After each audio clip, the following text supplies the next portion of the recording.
Paz do Senhor, meus irmãos.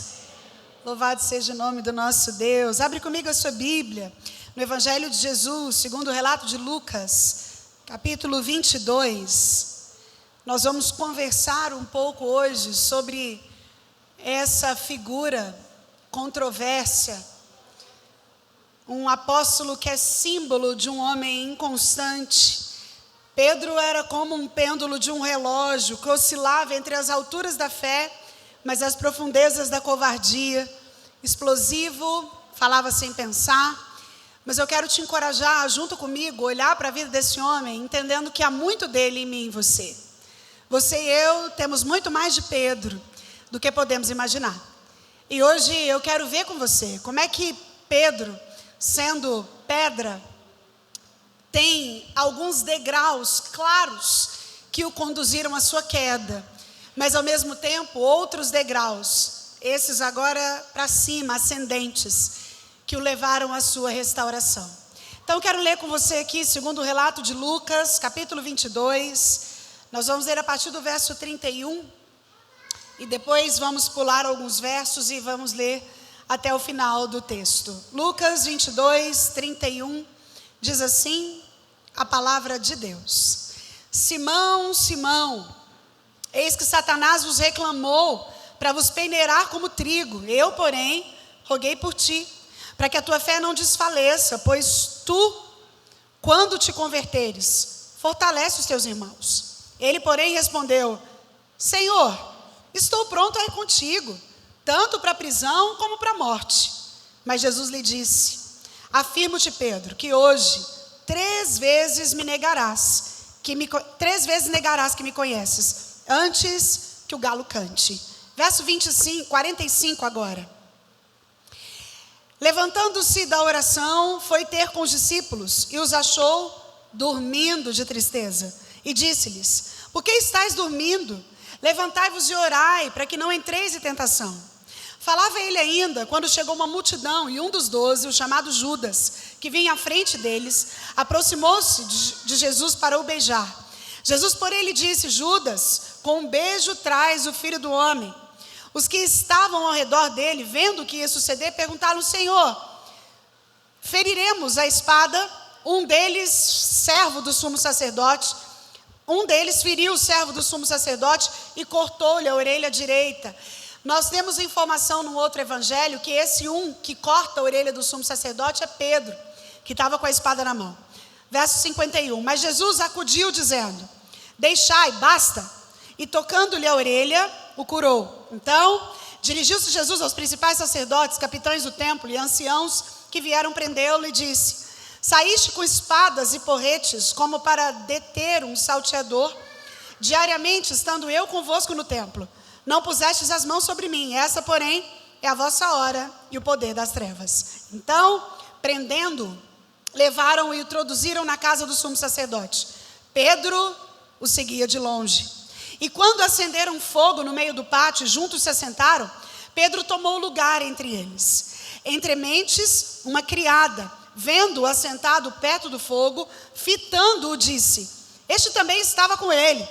Mas Pedro negava, dizendo: Mulher, não o conheço. Pouco depois, vendo o outro, disse: Também tu és dos tais. Pedro, porém, protestava: Homem, não sou. E tendo passado cerca de 1 hora, outro afirmava, dizendo: Também este verdadeiramente estava com ele, porque também é galileu. Mas Pedro insistia: Homem, não compreendo o que dizes. E logo, estando ainda a falar, cantou o galo. Então, voltando-se o Senhor, fixou os olhos em Pedro. E Pedro se lembrou da palavra do Senhor, como lhe dissera: Hoje 3 vezes me negarás, antes de cantar o galo. Então, Pedro, saindo dali, chorou amargamente. Você pode orar comigo, mais uma vez? Senhor, nós te adoramos nessa hora, bendizemos o teu nome. Agradecidos, Pai, pelo teu amor, pelo teu favor, pelo teu perdão, pela tua graça, pela tua presença. Pai, porque é a tua presença que nos atrai no culto público. Obrigada pelo privilégio que o Senhor nos dá de uma vez mais servirmos ao Senhor nessa casa, nesse lugar. E a minha oração, Deus, é que o Senhor continue falando conosco. Pai, eu sei que o Senhor tem falado ao teu povo desde o início dessa reunião. Nós tivemos o privilégio de louvar o teu nome por meio de cânticos, dos dízimos e das ofertas, oramos. Mas nessa hora nós abrimos a tua palavra santa.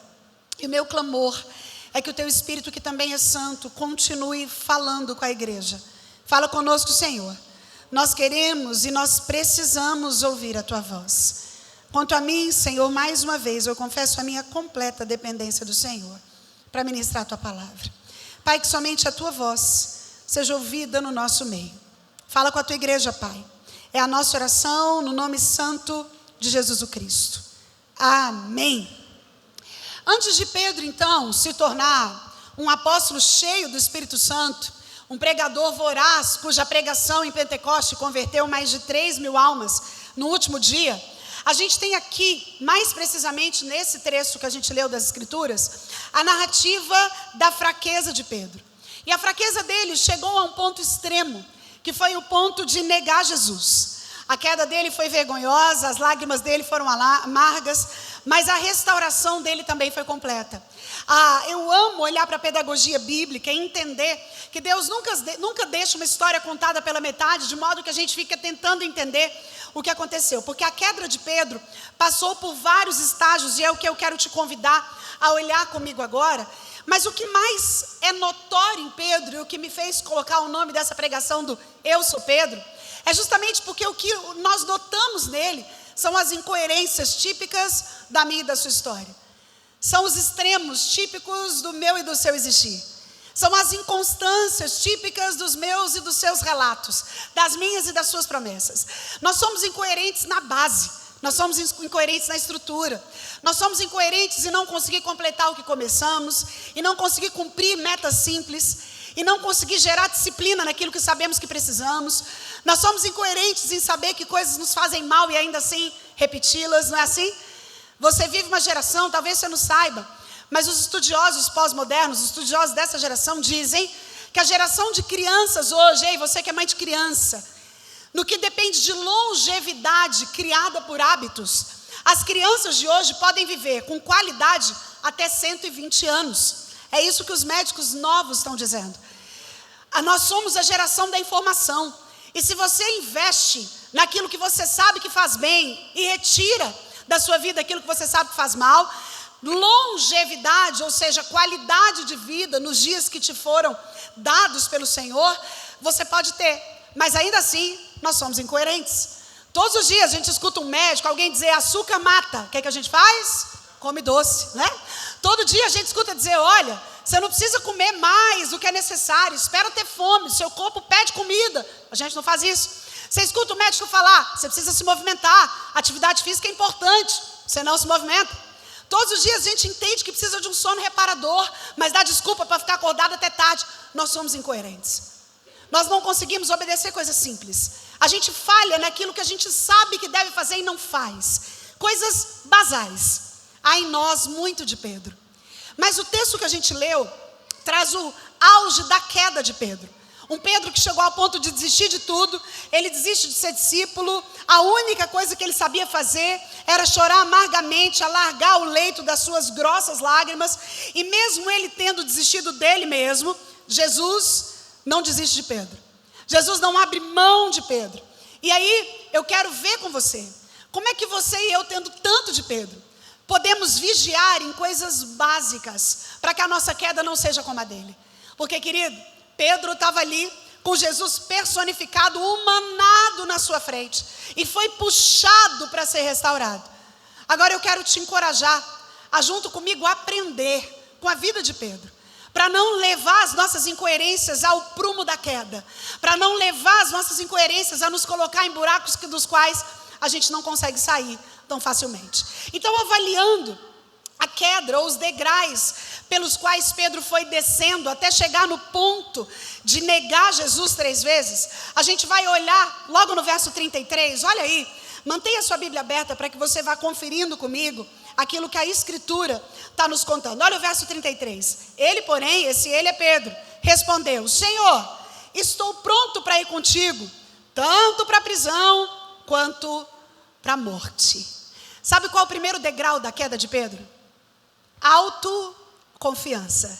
É isso mesmo. Eu sei que talvez você seja levado e direcionado no nosso tempo presente a acreditar que a autoconfiança é uma grande virtude. Afinal de contas, todos os dias, quando a gente lê, antes de ontem, quando nós voltávamos de viagem, eu gosto sempre de passar nas livrarias do aeroporto, e quando eu tive um tempo ali olhando os livros mais vendidos, porque os livros que estão nos aeroportos são os mais vendidos no estado ou no país que você está, e eu olhando aqueles livros ali, não tinha um título, nenhum sequer, que não trazia na sua capa a máxima do enriquecimento rápido, da fórmula mágica para adquirir riqueza, mas mais que isso, aqueles cujo prefácio eu pude ir um pouco além, sempre traziam como base a autoconfiança. Essa ideia do você pode, você consegue, você é capaz, você. Esse era o espírito de Pedro. Quando Jesus estava conversando com o próprio Cristo, Jesus alerta Pedro sobre o plano de Satanás em peneirá-lo. É assim que a conversa começa. Jesus olha para Pedro e fala: Simão, Simão, porque Pedro chamava Simão Pedro. Jesus olha para ele e fala: Simão, Simão, eis que Satanás vos reclamou para vos peneirar como trigo. Sabe o que Jesus estava dizendo? Satanás me pediu licença para ir ter com você, para testar você. Jesus está avisando Pedro, mas ele subestima a ação do inimigo e superestima a si mesmo. Ei, meu irmão, todas as vezes que você superestima a si mesmo e subestima o inimigo, você cai na autoconfiança. E a autoconfiança é uma presunção despida da dependência da graça. Todas as vezes que você e eu nos colocamos uma exagerada confiança no nosso próprio eu, começa a nossa derrocada espiritual. Esse foi o primeiro degrau da queda de Pedro. A Bíblia vai dizer: maldito o homem que confia no homem. E nem de longe esse versículo é sobre quando você é traído por um amigo. Tem gente que fala isso, né? Ai, eu fui traído, eu estou decepcionado. Mas bem que a Bíblia diz: maldito o homem que confia no homem.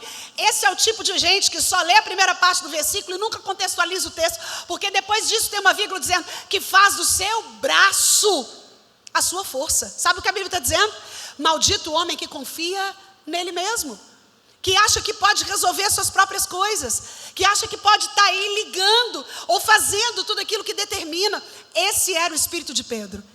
Ele olha para o próprio Jesus e fala: Senhor, eu estou pronto, hein? Aqui não falho não, hein? Aqui não vai dar errado não. Eu vou com o Senhor para a prisão, eu vou com o Senhor para a morte. Autoconfiança. Ai, pastora, quer dizer que eu não posso acreditar em mim? Não é isso. Eu estou dizendo que até a sua crença em você tem que passar pela peneira da graça. A ideia de que se não for Cristo não dá. Você faz o que faz pela graça. Você acorda pela graça, trabalha pela graça, é casado pela graça, cria filhos pela graça, prospera pela graça, tem casa pela graça. Tudo aquilo que você e eu fazemos é pela graça. Não é sobre você. Ei, meu irmão, Deus não te chamou por causa do seu mérito. Ele te chamou apesar do seu demérito. E nós não podemos perder isso de vista. Pedro achava que era o cara. E esse foi o primeiro degrau da sua queda. Mas ele não para por aí. Olha logo lá no verso 45.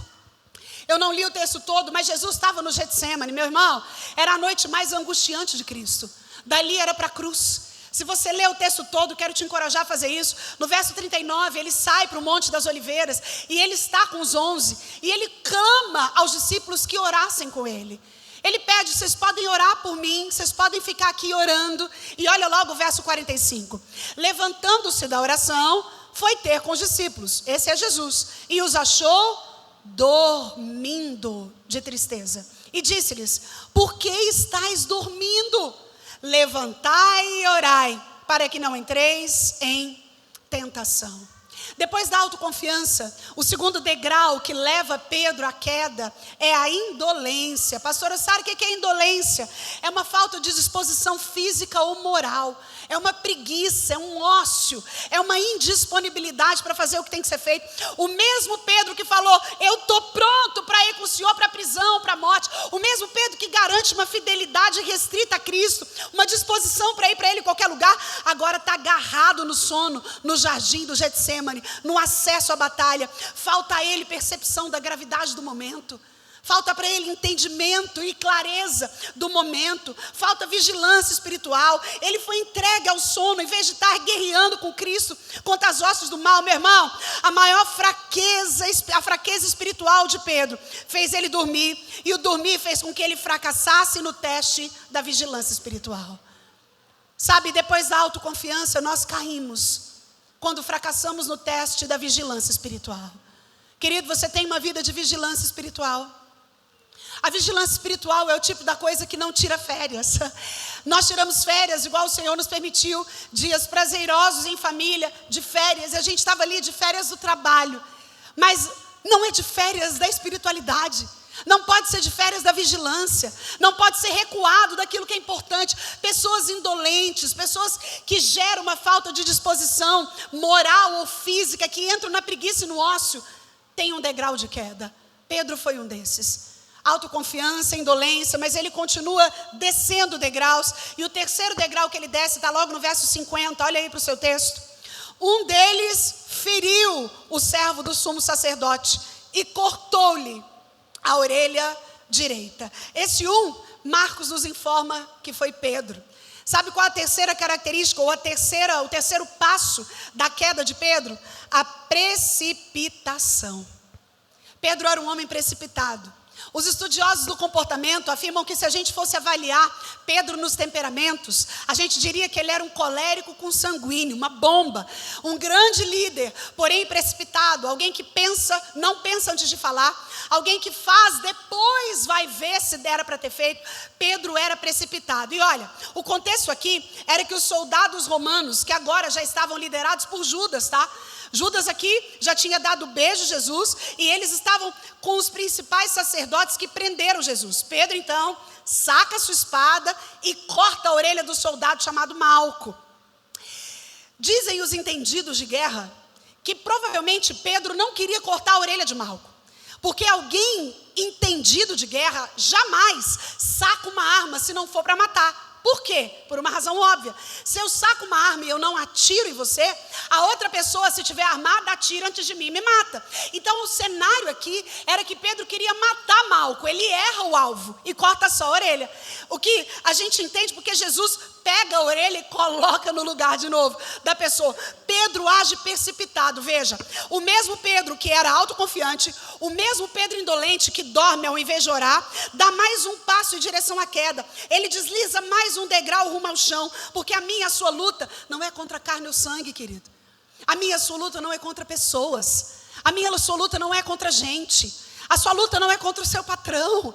A sua luta não é contra o seu cônjuge. A sua luta não é contra o seu filho desviado. A sua luta não é contra a sua sogra maldosa. A sua luta não é contra o seu amigo que te trai. Nós vivemos num ambiente em que o reino espiritual rege as nossas lutas humanas. E o nosso mundo de luta não é o mundo que nós vemos. A gente não tem que lutar com arma carnal, mas com arma espiritual. Mas quando a gente está sonolento, autoconfiante, indolente, a terceira característica é a precipitação.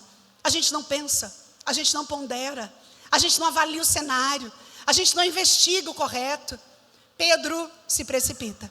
Mas ele continua os degraus da sua queda. E olha o verso 54 agora do seu texto. Diz assim, ó: então, prendendo-o, o levaram e o introduziram na casa do sumo sacerdote. Aqui está falando de Jesus. Olha o que o versículo termina dizendo. Pedro seguia de longe. O quarto degrau da queda de Pedro foi seguir a Jesus de longe. Eu quero que você note como é sucessivo aquilo que se faz até que se chega ao fundo do poço. Primeiro, eu tenho uma autoconfiança. Depois, indolência, eu estou no ócio, eu não vigio.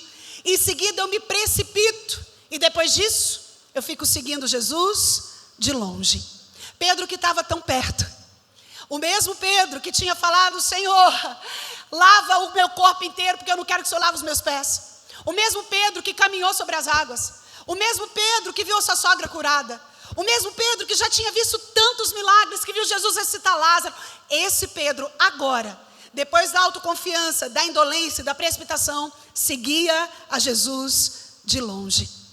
Quando Jesus foi levado ao sumo sacerdote, Pedro mergulha na sombra da noite e ele começa a distanciar, porque a coragem dele desvanece, a valentia se torna covardia, e o compromisso que ele tinha feito, logo no verso 33, estou disposto a ir com a prisão ou para a morte, agora já não é mais sustentado. Incoerência, covardia, a fidelidade incondicional ao Filho de Deus que ele prometeu ter, aqui enfraquece, aqui murcha. Ele não queria antes perder Jesus de vista, mas ele também não estava disposto a assumir os riscos da ligação com ele. Você entende isso, querido? Como Pedro é um retrato de nós nesse tempo. Quantas vezes você e eu não queremos perder Jesus de vista, mas a gente também não quer se comprometer com ele seriamente. A gente também não quer, sabe o que é? Também não quero me posicionar, né? Vai que as pessoas pensam, a gente está de longe. Mas eu quero te lembrar que antes de você seguir de longe, primeiro você confiou muito em você. Primeiro você foi indolente. Primeiro você se precipita. Então você vai de longe. Pedro despenca mais um degrau rumo à queda. Ei, meu irmão, de que distância você tem seguido Jesus? Você tem estado tão perto a ponto de se parecer com Ele, vê-lo, conhecê-lo e reconhecê-lo? Pedro seguia Jesus de longe, e esse foi mais um degrau da sua queda. Mas não foi só isso, olha logo o verso 55. E quando acenderam o fogo no meio do pátio, e juntos se assentaram, quem eram esses, meus irmãos? Aqueles que caçoavam de Jesus, aqueles que não conheciam Cristo, aqueles que não estavam dispostos a ir com Ele à cruz. Olha o resto do versículo. Pedro tomou lugar entre eles. Sabe o que se faz depois que se segue Jesus de longe? Você adere às más companhias. Foi isso que Pedro fez aqui. Pedro agora dá mais um passo rumo ao afastamento de Cristo, porque ele se aproxima dos inimigos de Cristo na casa do sumo sacerdote. Ele se assenta na roda dos escarnecedores. Lembra o Salmo 1?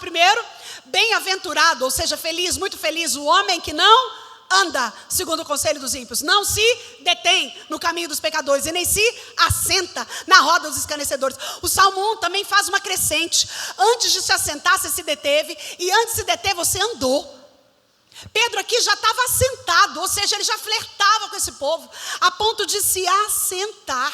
Ele entra nessa roda, ele se torna um deles, ele se inclui com gente que escarnecia de Cristo, ele coloca uma máscara de discípulo disfarçado, ele toma distância, ele está no território do inimigo, e agora ele mistura com o mundo. E sabe, meu irmão, não há mistura com o mundo que não te custe caro. Não há mistura com o mundo que não te custe caro. Todas as vezes que por uma razão ou outra, ei querido, seja qual razão for, você estiver misturado com o mundo, o preço disso é muito alto. Pedro aqui é um retrato de nós, porque vez ou outra, quer seja por um trabalho, quer seja por um grupo de amigos, quer seja por uma negociação financeira, a gente se mistura, a gente fica parecido, a gente se assenta confortavelmente, a gente conversa conversas levianas, a gente usa vocabulário chulo, a gente vai a lugares indevidos, porque nós somos Pedro. Há muito de Pedro em nós. E Pedro se mistura com o mundo. E nesse terreno escorregadio, a máscara dele é arrancada. E a queda dele se torna mais vergonhosa, porque é isso que o mundo faz. O mundo parece te aceitar, mas no momento oportuno arranca a sua máscara. Foi nesse ambiente da roda dos escarnecedores que um ou outro começou a dizer: te conheço, você é um deles, você se parece com eles. Sabe por quê? Porque mesmo tentando parecer com o mundo, uma hora a máscara cai. Porque o Senhor quer glorificar o nome dele na sua vida. E Deus não permite que uma ovelha se perca. Foi isso que aconteceu com Pedro. Pedro então começa essa queda que vai da autoconfiança para a indolência, da indolência para a precipitação, da precipitação a seguir Jesus de longe, depois de seguir Jesus de longe, más companhias, mas não para aí. Olha o verso 57 do texto, e no verso 57 diz assim: mas Pedro negava dizendo: mulher, não o conheço. Pouco depois, vendo o outro, disse também: tu és dos tais. Pedro, porém, protestava: homem, não sou. E tendo passado cerca de uma hora, outro afirmava dizendo: também este verdadeiramente estava com ele, porque também é galileu. Mas Pedro insistia: homem, não compreendo o que dizes. E logo, estando ele ainda a falar, cantou o galo. Depois de cada um desses degraus, depois de estar em más companhias, o próximo degrau foi a negação. Sabe por quê? É a Bíblia quem diz: um abismo chama outro abismo. Não há a menor chance de você cair num abismo e confortavelmente sair de lá. Uma queda leva a outra queda. Uma queda leva a outros tombos. Pedro não conseguiu se manter disfarçado no território do inimigo, porque essa era a ideia dele. Ele não tinha coragem para seguir com Cristo, mas ele também não queria deixá-lo muito distante, por isso seguia de longe. Mas depois ele se assenta no meio de quem zombava dele. Mas ali ele é desmascarado. Ele não conseguiu se disfarçar em território inimigo. Ele foi identificado como seguidor de Cristo. Ele foi interpelado por uma criada e ele responde: mulher, não conheço a Cristo. Sabe, meu irmão, Pedro não negou só a sua fé. Pedro negou o seu Senhor. Existem momentos nos quais a gente nega só a nossa fé. Mas é muito mais grave quando nós negamos o nosso Senhor. Pedro quebra o juramento de seguir a Cristo até a prisão e até a morte. A covardia dele foi maior do que a coragem que ele dizia ter. A covardia dele foi maior do que a autoconfiança. O medo domina a fé e ele cai vergonhosamente. Querido, não é à toa que na Bíblia existem 365 não temas. O medo é o avesso da fé. O medo é o contrário da fé. Também é por isso que a Bíblia diz que o verdadeiro amor lança fora todo o medo. Veja, esse amor aqui não é um amor que você sente pelas pessoas que você ama, não. Esse amor aqui não é só o amor que Deus dá. Também não é só o amor que Deus tem. Esse amor que lança fora todo o medo é o amor que Deus é. O Deus que é amor morando em mim lança fora o medo. E o medo, uma vez lançado fora, fortalece a minha fé. Agora o avesso também é verdadeiro. Quando o medo entra, a fé vai embora. Pedro sente medo, porque ele é incoerente, porque ele é como nós. Aqui, Pedro nega Jesus. E eu quero te lembrar que ainda hoje você e eu negamos muito a Jesus. Talvez não dizendo, não, eu sou dele, não. Nós negamos quando deixamos de falar dele. Nós negamos quando fazemos aquilo que não glorifica o nome dele. Nós negamos quando insurgimos contra as ordens que ele dá. Nós negamos quando não o obedecemos. Nós negamos quando não temos relacionamentos padronizados pela Bíblia, conhecendo-os. Nós o negamos quando no nosso ambiente de trabalho fazemos negociatas que não são coerentes com aquilo que o Senhor nos chama para fazer. Ô querido, há muito de Pedro em nós. E o último degrau daquilo que acontece com Pedro está lá em Marcos, capítulo 14. Eu quero ler com você rapidamente. Marcos 14, 71, vai nos mostrar que Pedro não parou por aqui. Marcos conta um pouco mais. Depois de negar Jesus, Pedro ainda blasfema contra ele. Marcos 14, 71, diz assim, o texto sagrado: ele, porém, começou a praguejar e a jurar: não conheço esse homem de quem falais. Foi Pedro quem disse isso. Pedro aqui pragueja. Do original é grito, é extravaso, é jogar para fora. Ele pragueja em alta voz e jura: eu não conheço. Pedro nega Jesus 3 vezes. Ele nega a primeira, lá em Mateus 27, 70 conta essa história. Ele jurou na segunda, Mateus 27, 72. E ele pragueja na terceira, aqui nós vemos em Marcos 27, 71. Ele foi, até a negativa dele foi aumentando, porque a boca dele estava cheia de praguejamento, de blasfêmia, e não de votos de fidelidade. Ei, querido, você já conversou com um desviado? Um desviado, ele não fala só daquilo que Cristo não é.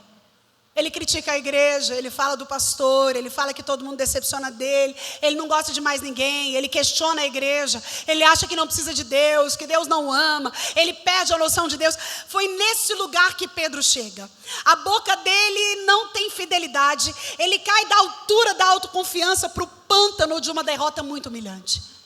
Aquele Pedro que fala: eu vou com o Senhor em todo lugar, é o mesmo que agora fala: não conheço, eu juro, ele não faz parte de mim.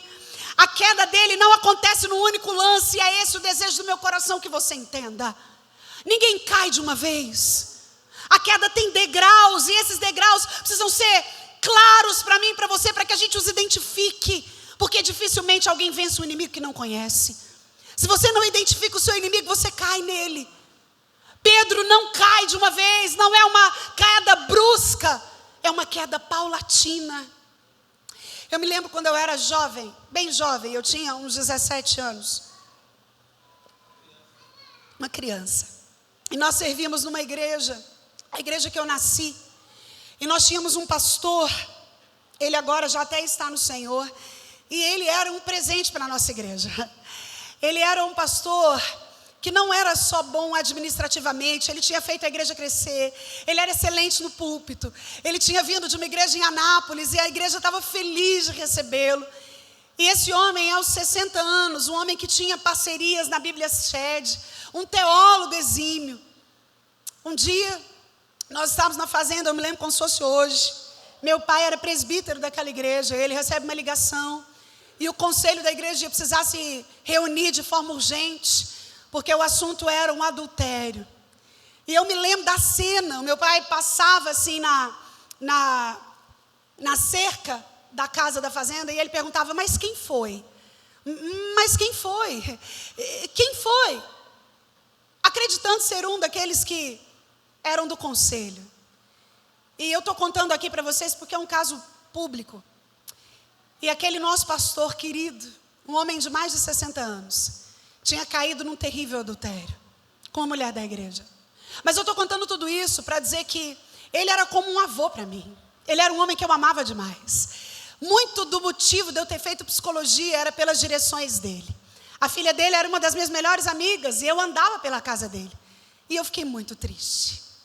Tão triste porque na noite, na Igreja Presbiteriana do Brasil, eu não sei se é ainda assim que funciona, mas naquele tempo, naquela mesma noite seguida da exposição do adultério, o presidente do presbitério toma a igreja para si e o pecado foi exposto. E eu me lembro de chorar muito.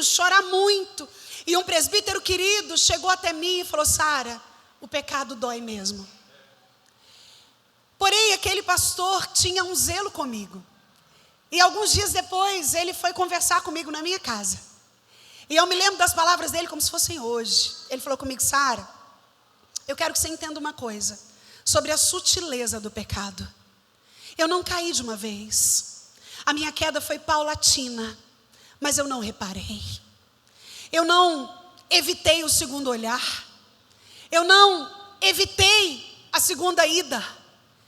Eu desejei vê-la. Ele tinha feito uma cirurgia grave na coluna. E a mulher dele era uma trabalhadora voraz. Depois ela o perdoou. Eles ficaram casados até a morte de ambos. Mas ela trabalhava tanto que ela não dava atenção para aquilo que era necessário. E eles então chegaram naquela situação. E uma mulher da igreja, também passando por um divórcio difícil, foi se aconselhar com ele. E ele conta que ela chegava perto demais, e ele começou a gostar. E um dia ela pegou na mão dele, e ele gostou. E no outro dia ela acariciou a cabeça dele, e ele achou bom. Até que ele me disse que quando ele foi sair do hospital, o que ele mais queria era tê-la só para ele. O que de fato se consumou. Sabe o que eu quero que você entenda, querido? A queda tem degraus. É por isso que é importante orar e vigiar. Se você anda distraído, você não percebe os degraus. Ninguém cai de primeira. Ninguém está andando na rua e adultera. Ninguém está desapercebido e rouba. Ninguém está perdido e usurpa o imposto. Não é assim que funciona. A queda tem degraus. A vida de Pedro nos ensina. E é a vigilância que nos faz barrar o degrau quando percebemos. Então, se você anda muito alto, confiante, cuidado. Se você anda achando que é muito, cuidado. Se você anda olhando para o lado demais, cuidado. Se a preguiça espiritual te pega, cuidado. Se você não tem zelo e anda precipitado, cuidado. Se você segue Jesus de longe, cuidado. Pedro cai. E ele chega no fundo do poço. Você e eu que somos Pedro, somos sujeitos ao mesmo fracasso. A única maneira de permanecer de pé é colocar os olhos fitos em Cristo e depender dele, ao invés de escorarmos no frágil bordão da autoconfiança. Mas como toda boa história, a história de Pedro não termina na queda. A história de Pedro termina na restauração. E eu quero, finalizando, justamente te mostrar que assim como a queda tem degraus, a restauração também tem. Nós olhamos para o texto e agora, você que está com a sua Bíblia aberta, se quiser ir conferindo comigo, eu vou dar uma passeada nos evangelhos para nós vermos os degraus da restauração de Pedro. Mas antes de Pedro agir por si mesmo e cair, ou depois que ele age por si mesmo e cai, agora ele é restaurado quando ele se volta para o Senhor. Querido, entenda algo, de você e de mim só pode vir a ruína, mas a restauração vem inteiramente do Senhor. Nós não somos capazes de restaurar a nós mesmos. Cair nós somos, sozinho você cai, que é uma beleza. Agora a restauração é uma obra genuína do Espírito Santo de Deus. Então caminha comigo aqui para a gente olhar e ver os passos que Pedro deu seguindo a Jesus. Logo no verso 61 de Lucas, ainda 22, diz assim, ó: então, voltando-se o Senhor, fixou os olhos em Pedro. E Pedro se lembrou da palavra do Senhor, como lhe dissera: hoje 3 vezes me negarás antes de cantar o galo. Então Pedro, saindo dali, chorou amargamente. Mas eu quero fixar para a gente entender quais foram os degraus da subida de Pedro. Logo no verso 61. Então, voltando-se o Senhor, fixou os olhos em Pedro. Sabe qual é o primeiro degrau para a ascensão da restauração? O olhar penetrante de Jesus. Aleluia. Sabe, querido, Jesus olha para Pedro exatamente no momento em que ele o estava negando, no momento que ele estava jurando, no momento que ele estava praguejando, insistindo em dizer que não o conhecia. Mas os olhos de Jesus penetram a alma de Pedro. Eu já disse aqui antes que Jesus faz a melhor ressonância magnética que você pode imaginar. Ele entra dentro, ele sonda. Não é assim que o salmista diz no Salmo 139? Senhor, tu me sondas e me conheces. De longe esquadrinhas o meu pensamento. Reconhece o meu deitar, o meu sentar. O Senhor está perto. Deus faz em Pedro, Jesus faz em Pedro uma radiografia. E ele vê as mazelas do coração de Pedro. O olhar de Jesus é um olhar de tristeza, mas também é um olhar de compaixão. O olhar de Jesus é um olhar de dor, mas também é um olhar de restauração. Quando Jesus olha para Pedro, ele se lembra da palavra do Senhor, e ao lembrar-se dela, ele encontra uma âncora de esperança, um caminho de volta. Meu irmão, o olhar de Jesus ainda hoje, para mim e para você, é cheio de ternura, é cheio de misericórdia, é cheio de amor, e basta um olhar dele, e toda a dureza do meu e do seu coração se derretem. Ei, querido, Jesus olha para você nessa noite. Sabe o que é curioso? Jesus olha no momento exato do pecado. Jesus olha no momento exato da negação. E o olhar dele penetra as câmaras mais interiores da nossa vida.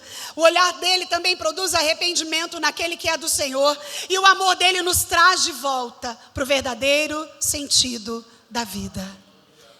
A restauração começa com o olhar de Jesus. Mas não é só isso. O verso 62 tem o segundo passo. Então Pedro, saindo dali, chorou amargamente. Mateus nos conta isso no capítulo 26, verso 75. E Lucas nos conta isso aqui no verso 62 do capítulo 22. O segundo passo para a restauração dele, depois de ser olhado por Jesus, é o choro amargo pelo pecado. O que a Bíblia está nos contando é que Pedro caiu em si. Ei, querido, uma hora a ficha tem que cair. Uma hora você e eu temos que olhar para aquilo que está errado e começar a chorar. As lágrimas de Pedro foram lágrimas de arrependimento que rolaram pelo corpo. Os pés dele se apressaram a sair daquele ambiente. Pedro deu 4 passos rumo à restauração. E se você anota, entenda isso. Primeiro ele cai em si, depois ele sai dali, depois ele começa a chorar, e em quarto ele chora amargamente. Eu vou repetir, são 4 passos nesse ponto. Ele cai em si, ele sai dali, ele começa a chorar e ele chora amargamente. Sabe o que eu quero que você entenda? O fruto do arrependimento é notado por esses 4 passos, porque senão seria só remorso. Eu já te disse da diferença do remorso para o arrependimento. O remorso é o marido da culpa. Gente culpada fala, não devia ter feito. É mesmo, não devia ter feito. Gente culpada até chora, porque o remorso produz choro, mas o remorso não produz mudança. Pedro não. Pedro se arrepende. E quando João Batista dizia produzir, pois, fruto de um arrependimento, é porque o arrependimento produz o fruto. E qual é o fruto? Mudança. Quem arrepende, abandona a prática. Quem arrepende não continua fazendo. Pedro cai a ficha e ele sai do ambiente. Ele sai da roda que escarnecia. Ele chora amargamente. Pedro não chorou um chorinho de remorso. Ele não verteu lágrima de dissimulação. Porque nós às vezes fazemos isso. As nossas lágrimas são só de dissimulação. Mas ele joga fora o veneno das mazelas dele. E ali ele mostra um genuíno arrependimento. Sabe, todas as vezes que no culto público, não são todas as igrejas que têm essa prática, mas se você é membro da Deilário, você sabe que aqui em todos os nossos cultos, nós temos o tempo da oração de arrependimento. Sabe por quê? Porque a Bíblia diz que Deus não aceita a iniquidade associada ao ajuntamento solene. Sabe o que é isso? Iniquidade é pecado programado. É aquele pecado que você sai daqui sabendo que vai fazer de novo. É aquele negócio que você flerta com ele o tempo todo. A Bíblia diz que Deus não aceita o seu culto se há iniquidade no seu coração. E a oportunidade do arrependimento é justamente você falar, Senhor, essa semana foi pai em Deus. Essa semana eu pequei em pensamento, em palavra, em ato. Pedir perdão por pecado que você nem lembra, porque às vezes o pecado está cauterizado em você, para que o seu culto flua. Para que aquilo que você veio fazer aqui seja recebido pelo Eterno. É por isso que a gente tem esse tempo de arrependimento. Aqui, o segundo degrau da ascensão de Pedro, ou da restauração dele, depois de ser olhado por Cristo, é o choro amargo pelo pecado. É um choro de dor. Lembra Jesus lá no Sermão da Montanha, quando ele fala, bem-aventurados os que choram, pois serão consolados. Aquele choro que te gerará consolo, é o choro pelo pecado. Não é o choro pelas dores da vida, não. É o choro de olhar para dentro e não ver Jesus em você. Pedro tem um choro amargo pelo pecado. Mas o terceiro degrau da restauração de Pedro, agora está lá em Marcos, ainda no capítulo 16, no verso 7. O texto diz assim, ó, Marcos 16, 7. Diz assim, mas ide, dizei aos seus discípulos e a Pedro, que ele vai adiante de vós para Galileia, lá o vereis como ele vos disse. Deixa eu te contar o que estava acontecendo aqui muito rapidamente. Jesus, já era domingo, as mulheres foram ao túmulo, Maria Madalena, Maria mãe de Jesus, ali para ver o que estava acontecendo. Quando elas chegaram lá, só tinha um anjo sentado na porta. E o anjo fala, por que vocês procuram entre os mortos aquele que está vivo? Aleluia! E aquele anjo olha para as mulheres e diz isso que eu li para elas. Vai, diz aos meus discípulos e a Pedro que eu quero encontrá-los na Galileia. Veja, o anjo poderia ter dito só assim, ó, vai e diz aos discípulos. Pedro fazia parte deles. Mas Jesus conhece você. Você pode dizer amém? Ei, querido, Jesus sabia que a essa altura Pedro já não se achava mais digno do grupo apostólico. Pedro estava distante. Pedro não queria voltar, ele era radical, lembra? Ele era despido de muita coisa que depende da nossa comunhão com o Eterno. Então o anjo fala, vai, chama os discípulos, mas chama Pedro. E sabe o que eu aprendo aqui? O terceiro degrau da restauração é um recado especial de Cristo. O anjo fala, vai, diz aos meus discípulos e a Pedro, porque ali os vereis. Sabe, querido? Jesus te conhece, é maravilhoso saber que Ele não abre mão do direito que Ele tem sobre a sua vida. Jesus sabe o quanto você e eu custamos. Foi preço de sangue. E nós cantamos hoje aqui ainda. Oh, impressionante, infinito e ousado amor. Jesus não abriu mão do direito que Ele tinha sobre Pedro. Ele não abdica do direito de te ter totalmente. Sabe, você e eu podemos até cair, pensar em desistir de tudo, mas Jesus jamais desiste de nos amar. E mesmo quando nós somos infiéis, Ele permanece fiel. E o terceiro degrau da restauração de Pedro foi o recado de Jesus, o chamado de Jesus. Jesus traz Pedro para perto. Jesus, eu estou te vendo. Pedro, você vai receber um recado aí. É para voltar. Mas os degraus da restauração estão... Eu estou seguindo e estou terminando. Lá em Lucas 24, nós temos um quarto degrau de restauração. Eu te disse que primeiro é o olhar de Jesus, o choro pelo pecado, o recado de Cristo. E lá em Lucas 24, versos 11 e 12, esse é um texto muito conhecido. Olha aí o verso 11. Deixa eu ver se estão no 24 mesmo. Estou não, peraí. 24, 11 diz assim, ó. Tais palavras lhes pareciam como um delírio e não acreditaram nela. Pedro, porém, levantando-se, correu ao sepulcro e, abaixando-se, nada mais viu, senão os lençóis de linho, e retirou-se para casa, maravilhado do que havia acontecido. Sabe o que aconteceu aqui? Os discípulos ouviram falar que Jesus tinha ressuscitado, e eles foram até a porta do sepulcro. E quem? Pedro, tinha que ser ele, né? Impulsivo, líder. E ele chega até a porta do sepulcro. Olha aí, ó. Tais palavras pareciam um delírio. Eles não acreditavam. Então Pedro se levanta e corre ao sepulcro. E abaixando-se, nada mais viu, senão os lençóis. Sabe qual é o quarto degrau da restauração de Pedro?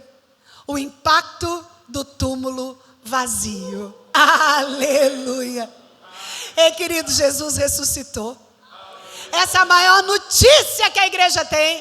Essa é a base do nosso cristianismo. Essa é a razão de nós estarmos aqui. Essa é a notícia mais importante da história. E quando Pedro é informado que o túmulo estava vazio, ele corre, ele entra no sepulcro. E quando ele vê os lençóis de linho, ele se retira para casa maravilhado. Escute, o poder da ressurreição foi mais um instrumento que Deus usa para levantar Pedro. E sabe o que eu quero que você entenda? Ainda hoje a ressurreição de Cristo tem todo o poder. Jesus está vivo. O que faz de um culto desse importante não é quem canta, muito menos quem prega. O que faz de um culto desse importante é a ressurreição de Cristo.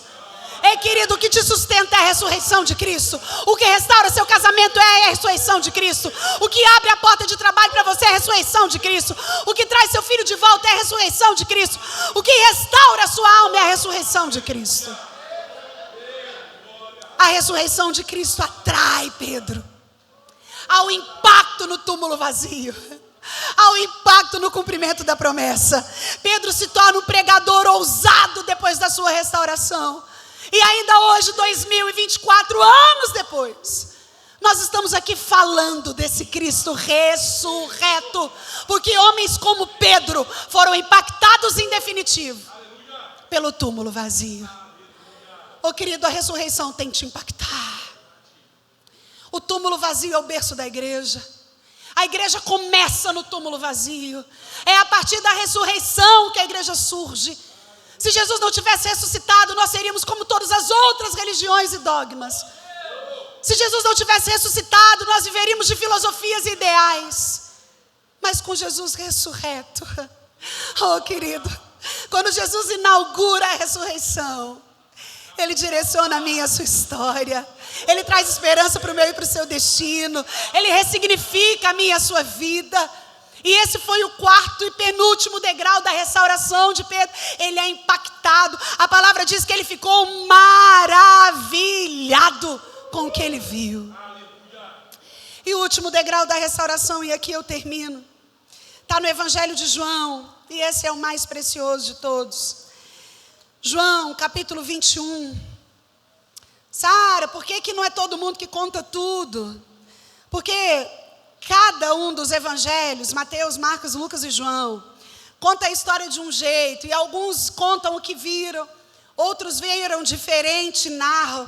Então tem algumas informações que a gente encontra só em um dos evangelhos, tem outras que a gente encontra em todos eles. Mas aqui, tem essa aqui na minha forma de olhar, é a mais rica de todas, João 21, verso 15, se você está com a sua Bíblia, diz assim, ó: depois de terem comido, Jesus perguntou a Simão Pedro: Simão, filho de João, ama-me mais do que estes outros? Ele respondeu: sim, Senhor, tu sabes que te amo. Ele disse: apacenta os meus cordeiros. Tornou a perguntar-lhe pela segunda vez: Simão, filho de João, tu me amas? Ele lhe respondeu: sim, Senhor, tu sabes que te amo. Disse-lhe Jesus: pastoreia as minhas ovelhas. Pela terceira vez, Jesus lhe perguntou: Simão, filho de João, tu me amas? Pedro entristeceu-se por ele ter lhe dito pela terceira vez: tu me amas. E respondeu: Senhor, tu sabes todas as coisas, tu sabes que eu te amo. Jesus lhe disse: apacenta as minhas ovelhas. Sem entender um pouquinho do grego, a gente perde a beleza dessa passagem. Mas aqui nós temos o quinto degrau da restauração de Pedro, que foi a pergunta especial de Cristo. Escute o cenário. Pedro tinha saído de Jerusalém e ido para Galiléia, como Jesus mandou, se encontrar com ele. E naquela longa jornada, a consciência de Pedro o acusava o tempo todo, porque ele tinha negado Jesus. Ele pensou que Cristo iria lançar-lhe no rosto o fracasso. Mas a única pergunta que ele escuta quando se encontra com Jesus é: Simão, filho de João, você me ama? E essa pergunta é repetida 3 vezes. Por quê? Porque Pedro tinha negado Jesus 3 vezes. Então não é à toa. O objetivo de Jesus aqui não era humilhar Pedro, porque em hipótese alguma Jesus esmaga a cana quebrada, nem apaga o pavio que fumega. Jesus não lança na cara de Pedro seu fracasso. Antes, Jesus dá a ele oportunidade de reafirmar o seu amor e reiniciar seu ministério. Agora entenda, há uma riqueza no original grego que não é traduzida aqui para o português e que faz toda a diferença. Porque Jesus usa a palavra agasmipe nas 2 primeiras vezes. Deixa eu te explicar muito rapidamente. No grego existem 3 palavras para definir amor: ágape, filos e eros. Ágape é o amor decisão, é o amor com o qual Deus amou a igreja, deu o filho para morrer no nosso lugar, e é o amor com o qual o marido deve amar a esposa, um amor que não tem mancha e que não termina, é decisão. Filos é o amor fraterno, é o que a gente sente pelo pai, pelo amigo, pelo sobrinho, é um amor fraternal. E eros é o amor sexual, que deve existir dentro da relação de aliança e exclusividade chamada casamento. Então aqui há uma beleza no grego, porque escute, todas as vezes que Jesus pergunta, ele pergunta: Pedro, agasmepe. Ele está perguntando se Pedro ama de forma decisiva, a morrer por ele, a se entregar por ele. Mas Pedro, quando respondia, ele respondia filose. Ou seja, quando Pedro dizia: sim, Senhor, eu te amo, ele não respondia agasmipe. Ele não respondia o amor: eu decido te amar até a morte. Ele respondia: eu te amo com um amor fraterno. E 2 vezes Jesus perguntou agasmipe e Pedro filoste. Ou seja, eu te amo, mas é um amor, é um amorzinho. Mas na terceira vez, na terceira pergunta, Jesus muda a palavra. E sabe o que é interessante aqui? A gente vê que a restauração de Pedro chega porque agora nós não temos mais um Pedro autoconfiante.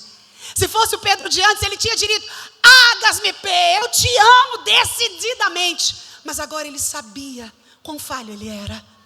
Agora ele sabia que ele era só pedra. Agora ele sabia que o máximo que ele tinha era filos. Ele não tinha ágape. E Jesus o sondando na terceira vez. Jesus pergunta, ele muda a palavra. E ao invés de perguntar: Pedro, agasmipe, Jesus agora pergunta: Pedro, fileis-me. Ou seja, Pedro, você gosta de mim? Não é amor, decisão mais. É só fraterno. É só fraterno. Você não precisa me amar entregando tudo. Pedro se entristece. Mas pela terceira vez ele dá a mesma resposta. Ele fala: sim, Senhor, o Senhor sabe de todas as coisas. O Senhor sabe que eu filose. Se a gente não entende o grego, isso aqui não tem toda a completude. Sabe por quê? Porque aqui está mostrando o cuidado de Jesus no amor, que arma o mesmo cenário. Deixa eu te falar, isso aqui acontece no mesmo ponto geográfico da queda. Só João vai nos contar as 2 fogueiras. A primeira é onde Jesus é negado por Pedro. Mas a segunda é onde Jesus restaura Pedro, porque Jesus é pedagógico na sua restauração. E não teria tanto sentido se ele não tivesse restaurado Pedro no lugar da sua queda. E aqui a mesma fogueira na qual Pedro nega Jesus é a fogueira na qual ele é restaurado por Jesus. Porque Cristo queria, dentre outras coisas, curar as memórias amargas de Pedro. Ele queria curar aquilo que Pedro Pedro tinha dentro, onde tudo tinha começado, deveria ser o lugar apropriado para o recomeço de Pedro. Oh, querido, que santo amor. É nesse lugar onde a restauração é sempre maior do que a queda. Ei, querida, a restauração é sempre maior do que a queda. Jesus conhecia Pedro. E sabe, Ele conhece você. Eu e você somos Pedro. Há muito mais de Pedro em nós do que nós podemos imaginar. Mas como em Pedro a restauração foi completa, e se você conhece o resto da história, você sabe o que aconteceu depois disso. Pedro recebe tanta autoridade, tanta unção, tanta graça, que a sombra dele curava. Que a pregação dele em Pentecoste converteu mais de 3.000 pessoas no único dia. Que ele era aquele que dizia: eu não tenho nem ouro nem prata, mas o que eu tenho eu te dou. No nome de Jesus o Nazareno, levanta e anda. Pedro é aquele sobre o qual a pedra está firmada. A pedra que é Jesus e não que é Pedro. Pedro houve um amor tão extravagante por Cristo, que morreu numa cruz também, só que de cabeça para baixo, porque ele continuava exagerado. Oh, querido, Pedro foi restaurado por completo. E o Deus que restaura está aqui. E eu quero terminar esse tempo orando por você de forma breve. Você que é Pedro. Eu quero orar por você que, assim como eu, ao olhar para dentro, vê muito de Pedro em você. Vê muitas incoerências. Vê degraus de queda. Mas também vê degraus de restauração. O Cristo que restaura está aqui. Ele veio. E é isso que faz de uma noite como essa tão importante. Jesus está aqui. E eu quero terminar chamando o nosso pastor aqui e orar por você que precisa de restauração em alguma área. Você que talvez caiu pelo caminho, está afogado em incoerências, tem medos. Você que vive anseios e angústias constantes. Você que é assolado pela insônia e pela ansiedade. Você que tem autoconfiança e que está percebendo que não adianta muito confiar em você. Você que tem às vezes negado Jesus, quem sabe numa forma de falar, num lugar de frequentar, numa circunstância dentro da sua casa. O Deus da restauração está aqui. Assim como existem degraus de queda, existem degraus de restauração. Aleluia. E o olhar de Jesus que olhou para Pedro, hoje olha para você. Ele te busca, Ele te encontra. Feche os seus olhos em nome de Jesus, querido.